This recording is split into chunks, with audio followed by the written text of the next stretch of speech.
it's time to sit back and relax with your favorite drink. And listen.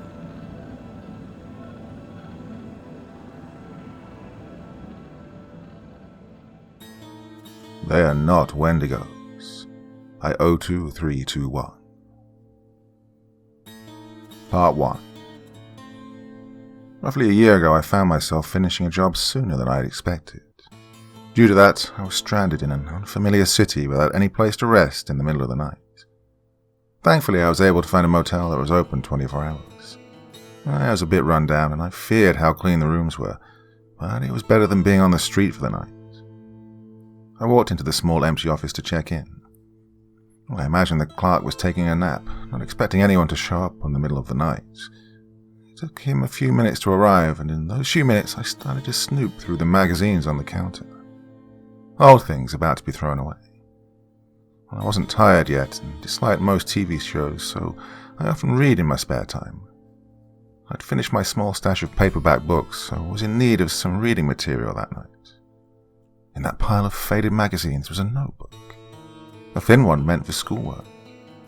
Interested, I started to flip through it just as the clerk came by to greet me. After getting my room arranged, I asked about the journal. My guest had left it behind a few days before my arrival.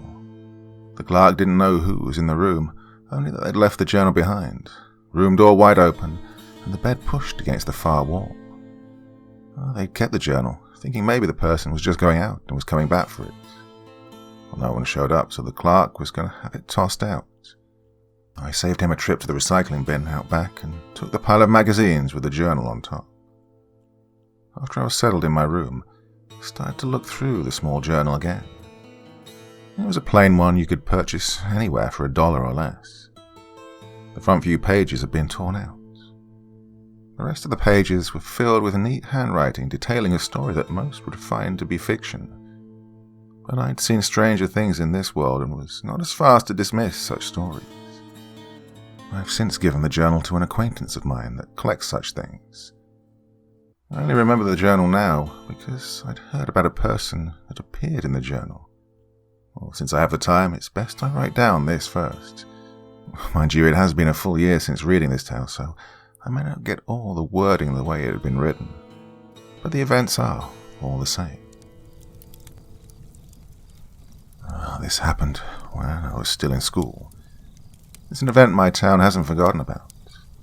No one but myself knows the truth of what happened. Well, I'm the only human who knows the truth. I was in my last year of school, ready to be free and enter adulthood. I counted down the days I could escape this town and go off to college, and what I thought at the time would be my real life to start. And I wasn't the only one. My two friends also wanted to get out of the slow and boring town. We all had different plans, but swore we'd keep in touch after grad. To celebrate, we planned to go camping over one of the last long weekends of our teenhood. Everything had been planned out months in advance. Funds put aside and booze hidden away for when the time came. The first bump in the road was when Josh started to date Rebecca. She was loud and the type that could not let any conversation die down or have any pauses. I found her annoying, but I liked how Josh was happy with her. I didn't think she was really a bad person or hate her. I could only just spend so much time around her, though. I never told him, but I think Josh knew. Somehow she found out about our trip and invited herself along. It was a setback, but I wasn't going to let her ruin our plans. I just have to find a way to like her. And then our lovable Tristan sprained his arm. He was a big goofball and must have had bones of steel for never breaking one before. His mother was the overprotective sort, and nearly didn't let him go into the woods with a sprained arm. I really wish he'd listened to her. We were young, and we thought we were immortal. Finally, the day arrived, and I was going over my bags ready to get going when the phone rang. My parents answered it, and in the next few minutes, they were in a frenzy. I had a sick aunt that lived out of state. She'd been in for treatments and I guess wasn't doing well. My father and mother needed to go and see her, and I'd offered to come with. They told me my aunt would want me to go on my trip after looking forward to it so badly. I didn't think I needed to go with them, but the problem was what to do with my younger brother. He was 13, and unlike Tristan, did not have bones of steel. He was accident-prone, combined with having the worst luck of any person on the planet. Even though he could have been on his own for a night or two, it wasn't worth the risk. If he did hurt himself, someone needed to be there to get him to the hospital. It was such short notice that none of the people who normally could watch him were available. So, the only thing to do was bring him with me. Bringing your little brother really was lame, but there was nothing I could do about it. It just meant I couldn't get wasted as planned. This was back in the days of those clunky flip phones. My dad gave me his, so in case my brother broke an ankle or got mauled by a bear, I could try and call for help. I shoved it into my jacket pocket. Because my parents took the car, we had to walk.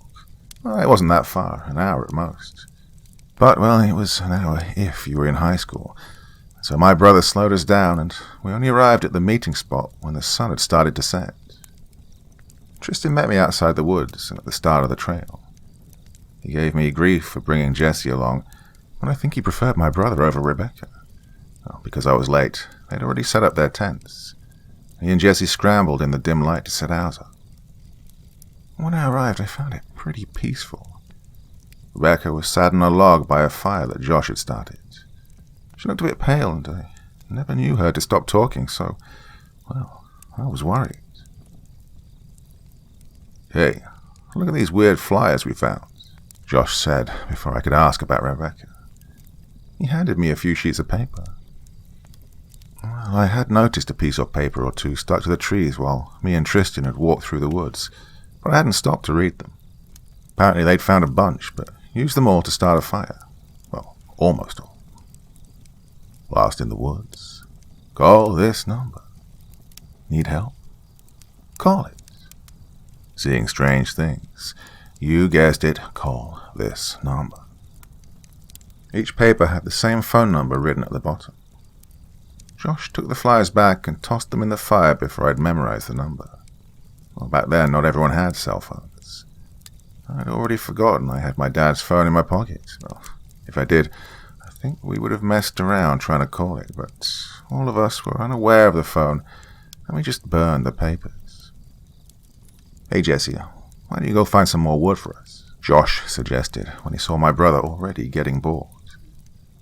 Oh, that child took off holding a flashlight, glad to be trusted by an older person to do an important job.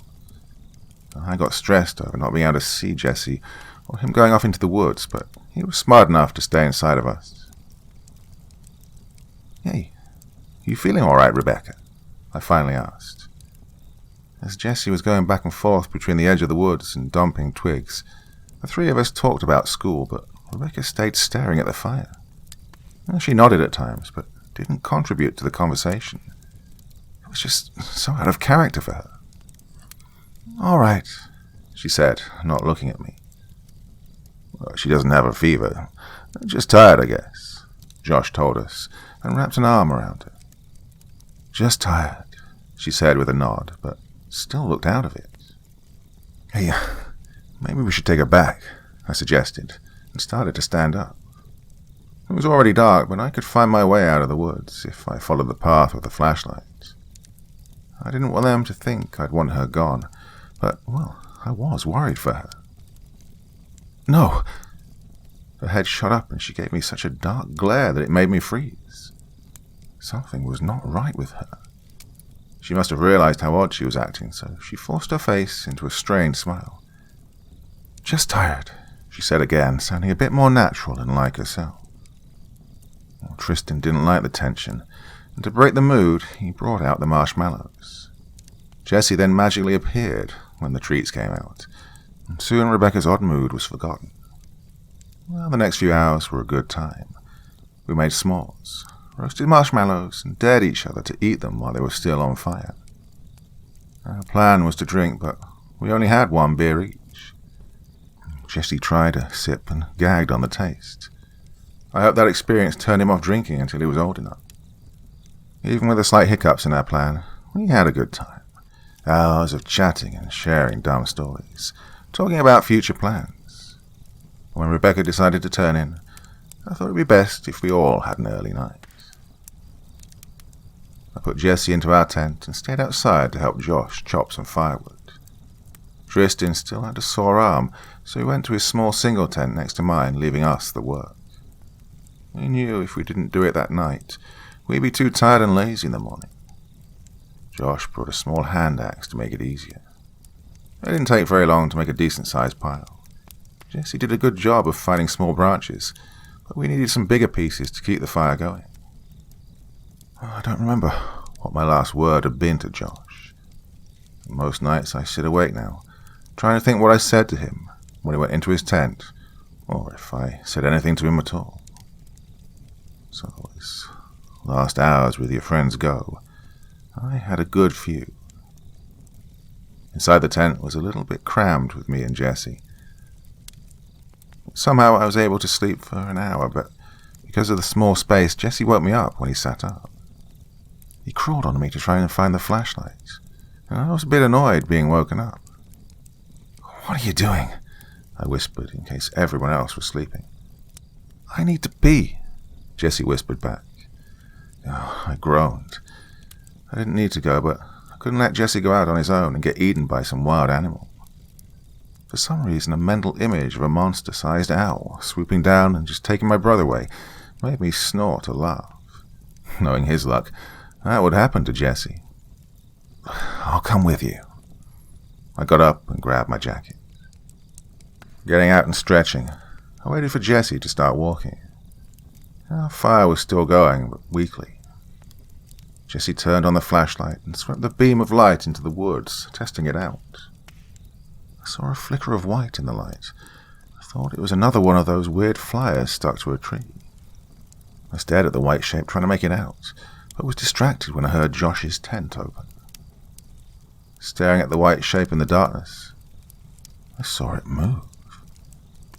I was so sure it was just a paper fluttering in the wind, but then another white shape came from behind a different tree, and then another. And next to me, Jesse screamed. On reflex, I wrapped an arm around him and shot my head over towards Josh's tent to see what had scared my brother so much. Rebecca stood, barefoot, looking at us. "Just tired," she said in a strained voice that did not belong to Rebecca. Her front was covered in so much blood it dripped into the dirt below her. She still had her face, but her body looked too skinny and too pale. Long, twisted fingers reached out towards us as she took a stumbling step closer. "No, just tired." Then everything happened at once. Tristan came shooting out of his tent to see what the scream was about. He stared in shock at Rebecca and couldn't do anything when a blur of white came shooting out of the dark woods and on top of him. I darted forward to grab the axe beside the fire pit, but let go of Jesse when I did. My dumb little brother ran. He ran screaming into the woods, still holding the flashlight. Now I had an awful decision to make. One that I still regret to this day. A creature was on top of Tristan, my dear friend, screaming and struggling to get it off of him. It was deathly thin and pale, its mouth filled with countless teeth snapping, trying to get a bite out of his face. Rebecca still hadn't moved. I saw more faces of these pale creatures slowly coming out from behind the trees. Axe in hand, I grabbed the thing off Tristan and pulled it off of him. I swung the axe into its neck, causing it to squeal horribly. Tristan looked up at me with a shocked, thankful look, but then I left him. I don't think I killed the thing that had attacked him, but I just turned and ran after one swing. I could still hear and see Jesse, so I couldn't stay and help Tristan. Well, I don't know what happened to him after I left him behind. I wasn't even aware enough to realize I was still holding the axe, leaving him defenseless. Well, I could only hope that he got up and ran. Part 2. Caught up to my screaming and crying brother. I grabbed his hand and we ran together, flying past more and more papers stuck to trees, not stopping to read them. Each paper a pale white, making us think those creatures were still coming after us. We saw some figures, but they were moving towards our camp at the moment, so we ran in a panic. When I finally made us slow down, I realized in horror we didn't know where we were. We had gotten lost in such a short amount of time. Jessie was sobbing but had run so much she couldn't get enough air in to cry out loud. My head darted around, looking for more of those creatures. Keeping a grip on Jessie's hand, I made us walk, trying to find the trail. By sheer luck, we didn't come across any more of those creatures, but rather found ourselves in a clearing, the full moon giving us enough light to see by, so I made Jessie turn the flashlight off to save batteries and to not let the creatures see us. I let him cry as quietly as he could. I didn't blame him. Then, out of the corner of my eye, I saw white, and I raised the axe. On a tree beside us was a piece of paper that hadn't been there before. Paper I'd mistaken for a monster. As I stared at it, writing appeared. Lost in the woods. Being chased by monsters. Little brother with you. Your name is Cal. If that's you, call Jake. No. Really. Call me. Under the words was the same phone number as before. It was just too weird. Being chased by monsters was scary, but this was just weird. I was wearing my jacket and had the phone in the pocket. I didn't think we had anything to lose by calling the number. I mean, our situation couldn't get much worse, right? Well, of course, I first tried to dial 911, but only static came through. So with shaking fingers, I dialed the number. A single ring right next to me made us both jump. You kiddos need some help. I pulled Jessie into protective grip when I heard the voice. Beside us was a person that had not been there before, flip phone to their ear. Even in the situation we were in, I didn't trust this stranger. They were wearing a black coat so large it wasn't practical. The sleeves hung close to the ground and the collar covered half of their face. Well, by their voice and what was visible of their face, I couldn't tell what gender they were. But if this was Jake, as mentioned on the paper, then I guess they were a guy. Well, Jake was tall and only took 2 steps to get in front of us, staring down over the collar of the coat. Red hair covered half of Jake's face and their right eye. The left eye was a deep, glowing red that made me realize I was not dealing with someone human. Can you help us? Jessie whimpered, and I held on to him tighter. Well, sure I can. Jake purred, looking pleased by our fearful state. I saw more creatures off in the distance through the trees. They looked wary of the newcomer, but I knew they'd come towards us soon. My distrust was forgotten when I saw the faces of the pale creatures start to surround us. Please, save us from those Wendigos, I begged. I didn't actually know what those creatures were, so the first monster name that came to mind spilled out.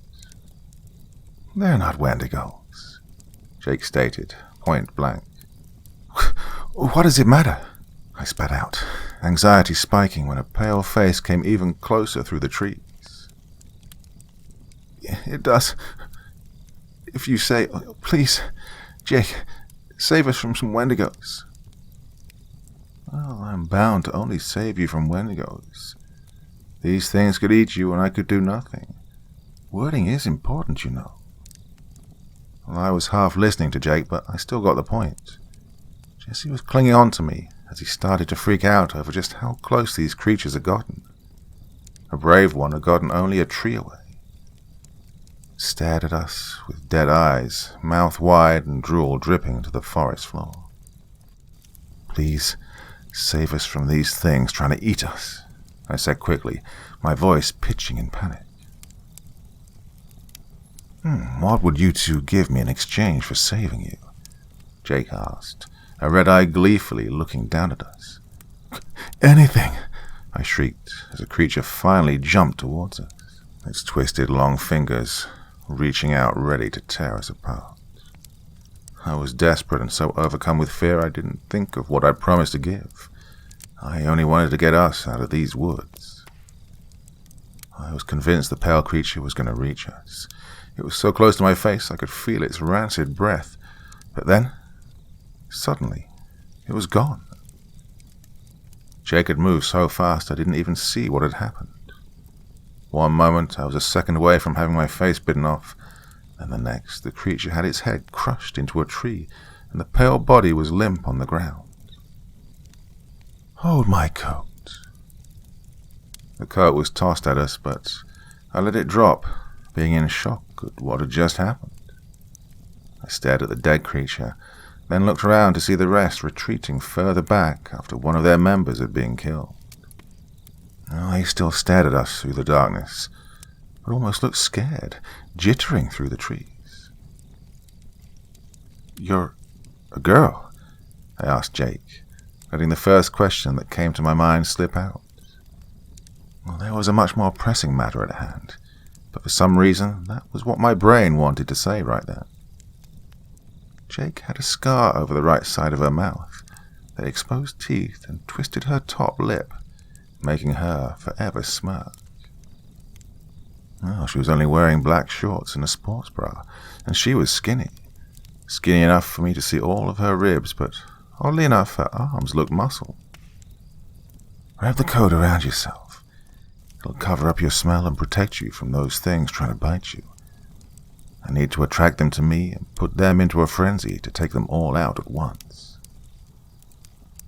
Jake reached out and took my jacket sleeve and pulled so quickly it easily tore off. I was a bit annoyed, but let her. She then roughly took my hand and I cursed when she cut a deep gash into the palm. Letting the jacket sleeve soak up the blood, she offered no apology. Jessie looked worried but was also too traumatized to react. When the sleeve was wet enough, Jake tied it around her forearm and walked away from us into the middle of the clearing that we'd stumbled into. I quickly wrapped myself and Jessie under the large coat. I poked my head out of the top so I could still see what was going on, though. The creatures had started to make hissing noises when my hand was cut. They could smell the fresh blood and they no longer were scared of Jake. They only wanted to find the source of the smell so they could finally eat. With Jessie safely under the coat, my arms wrapped around him, holding us tight and as close as possible. I watched, wondering what on earth Jake was going to do. Standing in the middle of the clearing, she waited for the creatures to come closer. The moon was full, so I could see what was happening perfectly. And a blur of white darted out towards her, only to be slammed down into the ground. Without giving it time to recover, Jake twisted its head clean off. That gave me some hope of living through the night. She was strong enough to swat away the monsters that had killed my friends. Motivated by the smell of blood, 2 more creatures came at her. They screamed a horrible sound that made my stomach turn to ice. One managed to cut Jake's shoulder before it went down. She didn't seem to notice in the slightest. In fact, she was smiling. In a short time I could no longer count the number of pale forms in the woods around the clearing, and I soon realized what our downfall could be. Jake was strong, but could not deal with the sheer number of monsters coming for her. If more than 3 came at her at once, she'd get cut or harmed before she could kill her attackers. I watched my fear returning as 2 more took a fall in one's place. Jake took a brutal cut across her stomach from the creature's claws, but for some reason, she just started to laugh. Every cut she received, she started to laugh harder. Tossing aside dead and torn apart creatures, her laughter grew to a crazed shriek.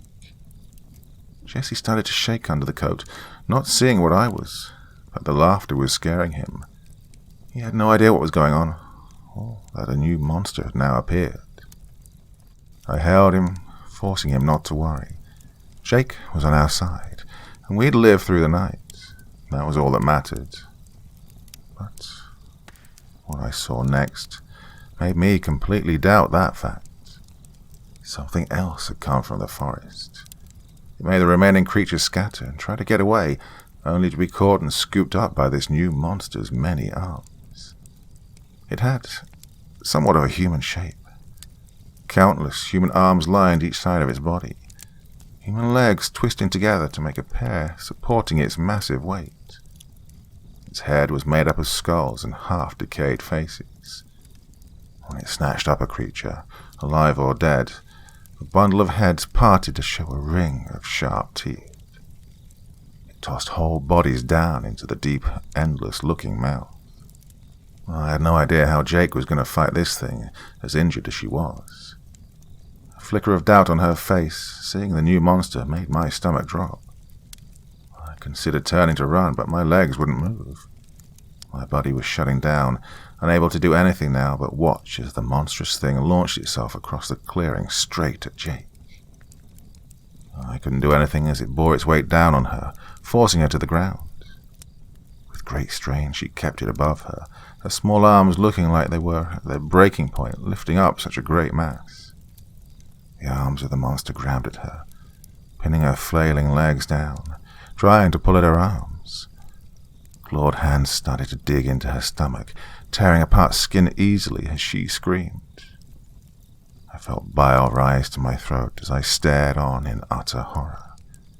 Jake's organs were being torn from her while she was unable to do anything but scream. Well, I thought we'd lost, that was the end. The monster parted his head to drop one of Jake's legs that it had ripped from her into its horrible mouth, when her screaming stopped. In my utter confusion, I saw she was smiling again, the smirk that made it seem like everything was going according to her plan. "Gotcha," I heard faintly, before her hair started to glow like embers. And then a blast of flame shot out from her directly into the amalgamation's open mouth. And I mean a blast, a tunnel of flame shooting upwards to the monster's head, burning it to nothing within seconds. The light was so bright I could barely see, and the flames burned away leaves on the trees at the start of the clearing. I had to duck back under the coat to protect my face and eyes from the heat. Well, I don't know how long I stayed under the coat, holding my little brother, saying to him everything was going to be all right. Well, I really just wanted it to stop right then. The monsters were gone. We could rest. But I couldn't. I had to see what had happened to Jake, and if there was anything left of her. She was owed that much. Reassuring Jesse some more, I got out from under the coat, leaving him hidden. The air smelled awful, a mixture of burnt flesh and decaying meat that made me gag. I composed myself to look around. Some small spots were still flickering with flame. Bushes and leaves I hoped would go out before they turned into a real fire.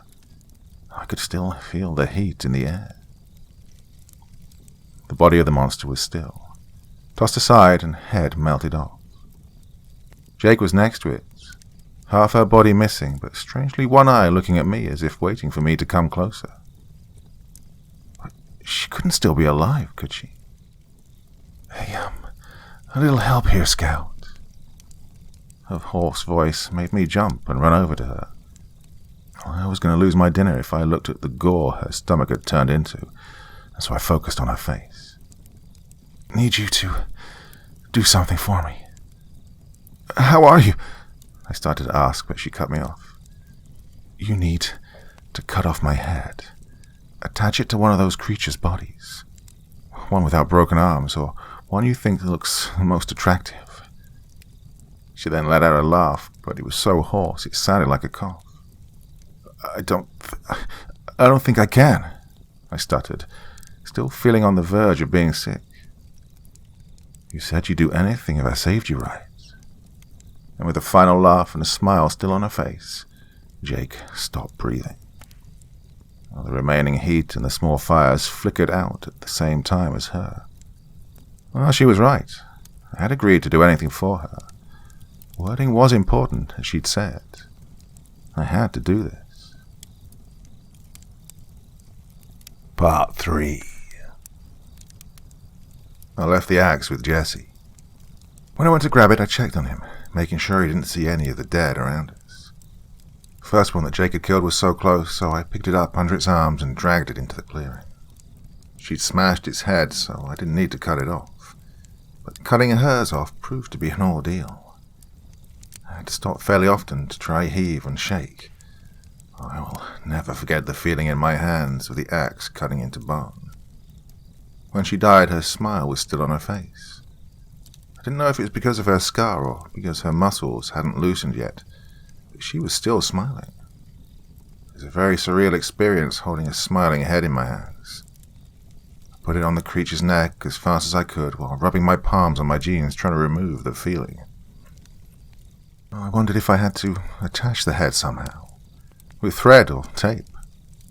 But that question was answered seconds after Jake's head was connected to the dead body. Parts of her old body fell into piles of ash. The body her head was loosely attached to burst into flames and blackened. The creature's body peeled away, and Jake's appeared underneath. Her wounds were healed, and she was very much alive as she sat up, rubbing her neck. To my horror, she sat without anything covering her. Even the clothing she'd been wearing had faded when her old body had. Even after I saw what Jake looked like under her coat, I doubted her gender. She was built like a male, meaning she had a completely flat chest, but seeing her exposed made me fully realize she was in fact a girl. I bolted, grabbing her coat and tossing it on top of her in record speed. I didn't want my brother to see a weird naked woman on top of everything else he'd seen that night. She didn't look embarrassed. Instead, she cackled at my flushed face. "Can we leave now, please?" I asked, trying to cut through her laughter. "All right, fine. Don't be grumpy. I doubt anything's going to attack you two after all of this, but I'll still walk you two out of the woods. If you're still frightened, you can hold my hand, little ones." No, thanks." We both shot at the same time. Oddly, Jake's smile fell a little, and she looked a little offended by our rejection. "His legs are too short. Carry him," Jake ordered me, talking about my brother. Jesse had been so shaken up I doubted he could walk, and it would take us forever to get out of the woods. I helped Jesse on my back, my cut hand still stinging. I kept the axe in my other hand for the walk back, just in case. Reaching out, Jake placed a hand on Jesse's head. He slumped forward, becoming dead weight on my back. I was about to lay into her when she waved me off. "I just put the little one to sleep. He's seen enough this night. I can carry him if you wish. In fact, if you're not so attached, I can take him off your hands entirely. I'm aware of how bratty little brothers can be." I was exhausted from everything that had happened. Even so, I refused to be teased by this woman. At least I hoped at the time that she was just teasing me. "Don't touch him," I snapped, and nearly took a step back when her smile fell. Jake was by far more terrifying than anything in the forest at that moment. "Oh, how are you going to stop me? You both promised me anything if I saved you. I can collect on that at any time. I could take him right now, or parts of him. He has such lovely blue eyes, and I'm looking for a new one to replace my own." Reaching out while she spoke, I was sure she would do something horrible if I didn't stop her. I couldn't think, so I acted on instinct. When her hand came closer, I turned my head and bit down on it as hard as I could. I felt hot blood come into my mouth. So hot I thought my tongue would burn off, but I didn't let go. It tasted awful and it hurt, but I held fast. Another laugh from her, and she easily pulled her hand away, the bite mark healing before my eyes. "We don't owe you anything," I spat, trying to get the taste from my mouth. "I saved you. You were dead. You already got something from us." That horrible sneer came back, an expression that made my heart nearly stop. "You think I could die from something like that? I'd be just fine. I switched bodies for your sake. I would have healed, but a new body got you out of these woods faster. Besides, do you think I could just ask you for one thing? Oh, you agree to anything. Wording is important. I can ask anything of you until you both die. Even if you do somehow save my life, that doesn't mean we're equal. That's the deal we made. Anything for your life. Oh, she looked so proud of herself, cackling away as I finally let my mistake fully sink in. That's not fair, I said, hating how my voice was trembling. Fair? Fair? Her voice had gotten louder and more excited. Fair is a human concept. What do you think you made a deal with? Not human, and fair is not what I do. I had to do something. I had to think my way out of this. I didn't let my friends die only to have Jesse's under Jake's thumb for the rest of his life. I at least needed to save him. Well, that's what older siblings are for. I'll take Jesse's debt from you. I'll do anything for you, anything. But you just don't get him, I said, so suddenly that it shocked myself. Oh, how is that fair for me? You were just talking about that word. Why would I take an offer I lose on? Because fair is a human concept. You're not human. You shouldn't care about how fair the offer is. I could feel myself sweat as I waited for her reaction. She started to smile again, but this time it was a softer expression. She was laughing, but with a laugh that a proud parent would make. Fine, I'll take that unfair deal. You belong to me, but your little brother shall be spared. Let's get the hell out of these woods. Your human smell is making me hungry. I relaxed then, for the first time, and watched as Jake started to walk away, leaving me behind. Adjusting Jessie on my back, I followed after her, finally leaving everything that had happened behind. Well, the walk out of the woods was uneventful. Jake got us back to the trail and walked in front, but I knew no other monsters would come for us. I was tired from carrying my sleeping brother, but refused to stop or rest. When we got out, I stood in the parking lot staring at Josh's car, trying to think of what to do next. Jake didn't leave, just watched my silent breakdown. Give me the axe, she said, holding her hand out for it. What? I didn't even know that I was still holding it. I gave it to her, glad to be free from it. Now let me borrow your brother for a few seconds. Well, that made me back away from her defensively, and she let out a sigh. 3 people died. You humans are going to make a big deal of it. I have a human that's a loose end for myself. I can make him confess to chopping up your friends with this axe. The police are happy to have a closed case, and I get rid of that human. I don't do things for free, and you cannot offer me anything more. This way I can do a cleanup and have it benefit myself, she explained. Hey, those flyers. You knew we were in danger.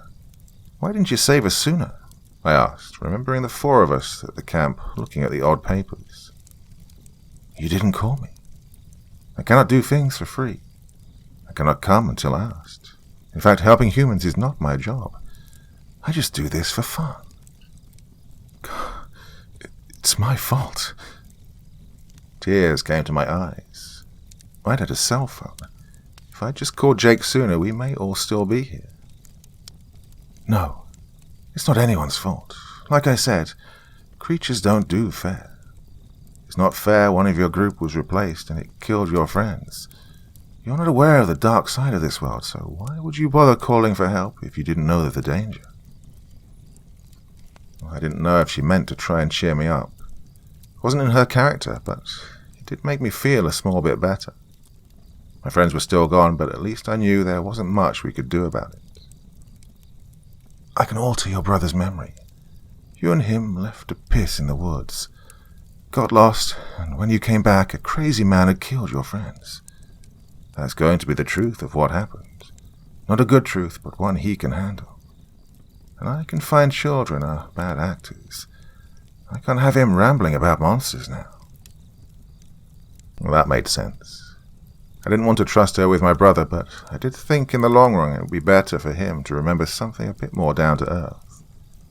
A therapist could deal with an axe murder trauma. He'd have more issues trying to get people to believe him about pale forest creatures. A few waves of Jake's hand over Jesse's forehead was all it took to alter his memory for when he woke up. Why don't you change mine too? I don't think you want me to know about strange creatures of the night, I asked, but got a sharp kick to the shin. I don't do things for free. Jesse was so traumatized by what happened, his memory changed on its own. Got it? Well, I got the hint. Apparently helping Jesse was a freebie. One we couldn't talk about, and had to pretend that Jake had done nothing. And I can't change yours. You made a deal with me. Let's say I made a deal that I would save you for a nice dinner. Then you gave me that dinner, and I just changed your memory of either not giving me what I was owed, or to you saying you owe me something else. I hate the rules, but they keep some sort of order. If you make a deal with a creature, your memory cannot be altered. But some don't give a slightest care for the rules. Believe it or not, you got a good deal with me. I didn't want to consider the fact that Jake was really better than some monsters out there. She was a monster in her own right, but at least we made it out alive. Why did you save us? I asked. She mentioned that saving humans was not her job. She'd gotten hurt, and I doubted having her organs torn out was fun in the moment. She looked back and forth and huffed, as if she was debating if she was going to answer me or not. I have a soft spot for kids, she admitted finally, looking almost embarrassed. Before departing, Jake told me to keep her number.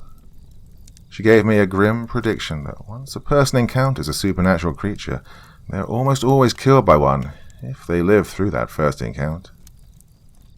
Everything played out the way she'd said. A man confessed to killing Josh, Rebecca, and Tristan. They found their blood, but no bodies. I fear my friends had been added to the amalgamation Jake had killed, or turned into pale creatures that may still hunt in the forest. I stayed in my small sleepy town. I think after what happened, I'd never go to the woods, but now I'm a volunteer ranger. I'm the one who goes trying to find lost people. Sometimes I find them. Sometimes I don't. Well, Jesse turned out as fine as he could. He's going to therapy still, but he's starting to date, which makes me happy. All I wanted was for him to live a normal life. I could have easily thought the whole thing was just a bad dream, something my mind made up. I wanted to force myself to believe that. I'd never seen anything strange since, even in the woods. Well, I've heard stories, but nothing like what I'd gone through. I was able to settle down into a normal day-to-day life. Well, until she showed up to collect my debts. She told me to meet her in a motel room at 8 p.m. I don't know what she wants with me. I didn't ask. But I don't think I'll be seen again. I don't know why I'm bothering to write any of this down. Anyone would think that this was fiction or I'd lost it. When I still arrived, I was early to write this story out in my old notebook. Even if one person finds it, I want to warn them about making deals. If it had been just me that night, I would have let myself get eaten. But Jesse made it out. I don't know what the cost is going to be for me, but it's almost too great. I now know there are things far worse than death. If you ever find yourself in a situation where you can make a deal with a monster, and if you can, take a second, please think. You do not want to be in debt to these things. And if you do become indebted, keep in mind they're not fair creatures, and wording is very important. Sadly, that was all that was written in the journal. I was to leave the next morning, so I couldn't research the story further. Even now I'm running out of time to write down what I read a year ago. My job does keep me busy. I had another story about this Jake recently. She was with a different creature and didn't do much, but she was there. Maybe I can find more stories about her. I'll sit and listen to anything that comes my way. Oh, and I'll write down any more good tales that come along.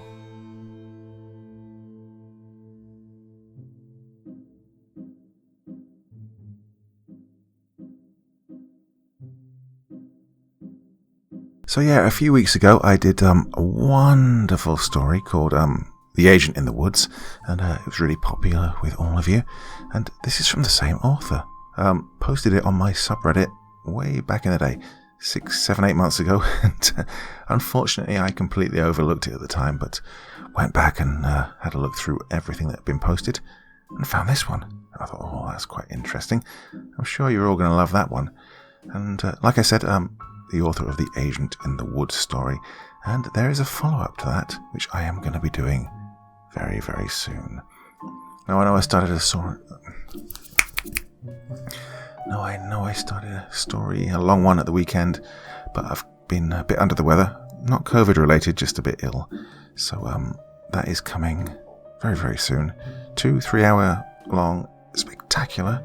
But I thought I'd just appease you all with this beautiful story this evening. Hope I did so. Well, my dear friends, I'll be back again very, very soon.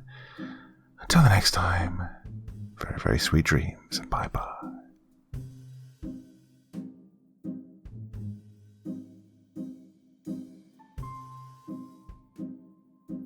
Thank you so much for taking the time to listen to this story today. Really means a lot to me and to the author of the story, of course.